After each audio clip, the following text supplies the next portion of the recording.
효도에 대해 아주 구체적이고 확실한 교훈을 가르치고 있습니다. 첫째로 청종하라. 잠언 23장 22절입니다. 다 같이 읽겠습니다. 너를 낳은 아비에게 청종하고 내 늙은 어미를 경히 여기지 말지니라.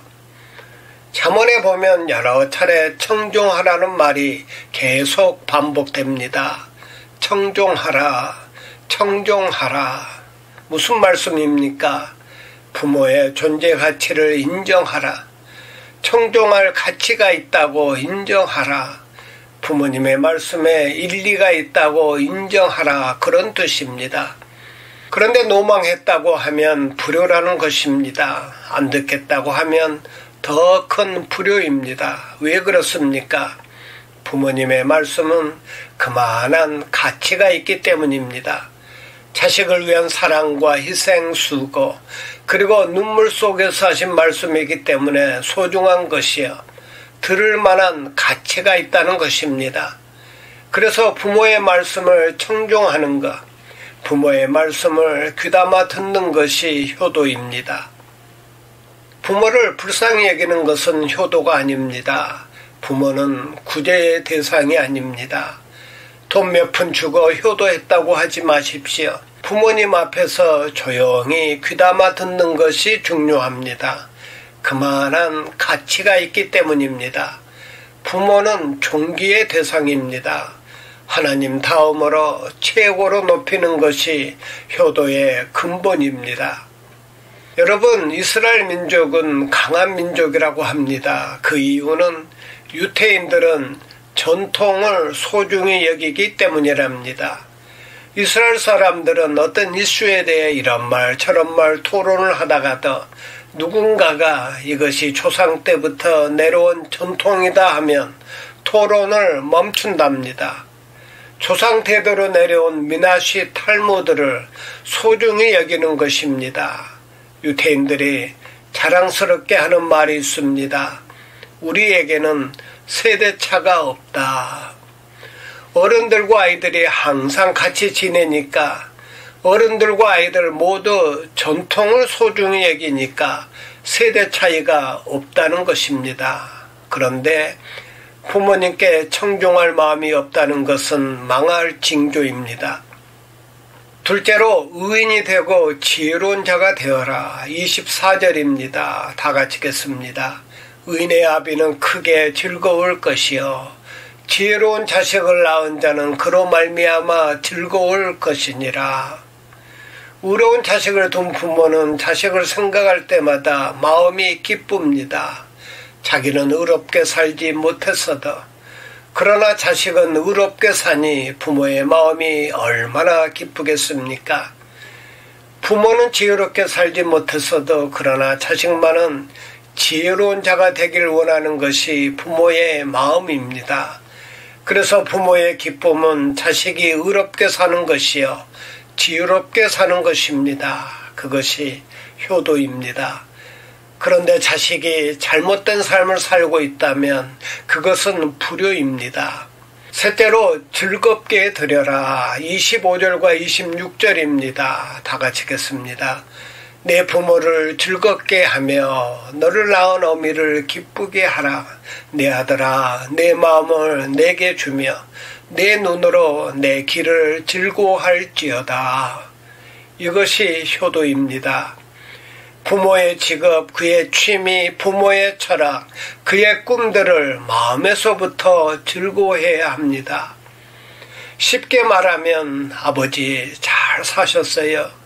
고생 많이 하셨어요. 어머니 참으로 훌륭하게 사셨어요. 이 말 한마디가 부모의 마음을 즐겁게 하고 기쁘게 합니다. 그런데 부모가 배운 바가 없다고 가진 것이 없다고 부모의 인생이 화려하지 못하다고 이렇게 말하는 자식도 있습니다. 부모님 잘못 사셨어요. 아버지의 자식으로 태어난 것이 부끄럽습니다. 정말 잘못된 자식입니다. 여러분, 부모의 과거를 자랑스러워 하는 것이 효도입니다. 아브라함 링컨은 정식 학교에서 공부하지 못했습니다. 순전히 독학으로 대통령까지 된 사람입니다. 그러다 보니까 정식 학교에서 공부를 한 사람들이 링컨이 미국의 대통령이 된 것을 부끄럽게 생각했습니다. 링컨이 대통령이 된 후 국회에서 상원 의원들이 모인 자리에서 첫 연설을 했습니다. 연설이 끝나자 한 상원 의원이 일어서서 한마디 합니다. 나는 당신이 미국의 대통령이 된 것을 부끄럽게 생각합니다. 어떻게 미국 대통령의 아버지가 구두 수선쟁이가 될 수 있다는 말입니까? 그때 링컨 대통령이 이런 말을 했습니다. 저희 아버지가 구두 수선쟁이가 되었다는 것을 저는 자랑스럽게 생각합니다.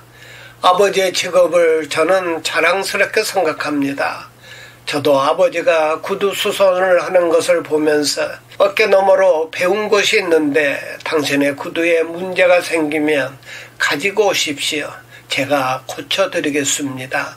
그동안 제가 바빠서 아버지에 대해 잊어버리고 있었는데 오늘 아버지를 생각하게 해주셔서 감사합니다.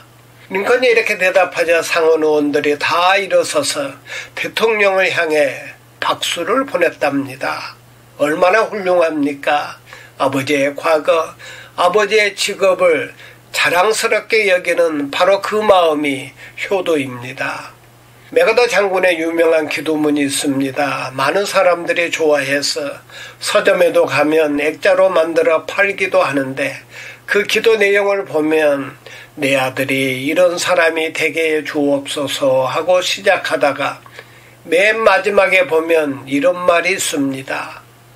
그리하여 나는 마지막으로 속삭입니다. I have not in vain. 자식을 생각하면서 나의 생은 헛되지 않았노라. 부모가 그렇게 생각하면 효도한 것이요. 부모가 자식을 생각하면서 괴로워하면 불효한 것입니다. 자식이 잘못되면 부모는 헛된 인생을 살아왔다고 생각합니다. 이것이 불효입니다. 그러나 자식을 생각하면 오늘 또 행복하고 내일 또 행복합니다. 이것이 효도입니다. 효자가 효자를 낳습니다. 효는 가르쳐서 되는 것이 아닙니다. 말로 되는 것이 아닙니다. 본받아서 이루어지는 것입니다. 부모에게 효도할 때 자식들이 보고 그대로 배우는 것입니다. 효도는 물질이 아닙니다.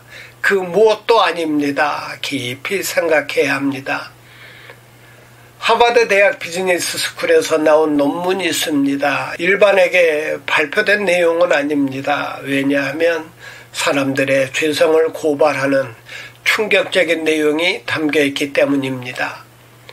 한 사람의 발명가, 과학자, 종교인, 훌륭한 인격자가 어떻게 해서 나오는지에 대해 조사해 보았더니 본인들의 노력으로만 안 된다는 것입니다. 부모가 좋아야 합니다. 부모만 좋아서도 안 되고 할아버지, 할머니가 좋아야 합니다. 3대를 내려가야 훌륭한 지도자가 나온답니다. 할아버지, 할머니의 따뜻한 사랑을 받고 자란 아이 중에는 절대로 정신병자가 없어요. 문제아가 없어요. 통계학자들의 연구한 결과입니다. 얼마나 소중한 이야기입니까? 그렇습니다. 성경은 수천 대까지 복을 주신다고 했습니다. 먼 훗날에 우리 후손들까지 생각해야 합니다. 그러기 위해서는 오늘의 효도가 있어야 합니다. 부모는 말합니다. 내 아들아, 내 마음을 내게 주며 내 눈으로 내 길을 즐거워할지어다. 아멘. 사랑하는 나의 아버지, 사랑하는 나의 아버지, 주님의 이름을 높여드립니다. 이름 높여드립니다. 주의 나라 찬양 속에 임하시니 능력에 주께 찬송하네. 전능하신 하나님, 전능하신 하나님,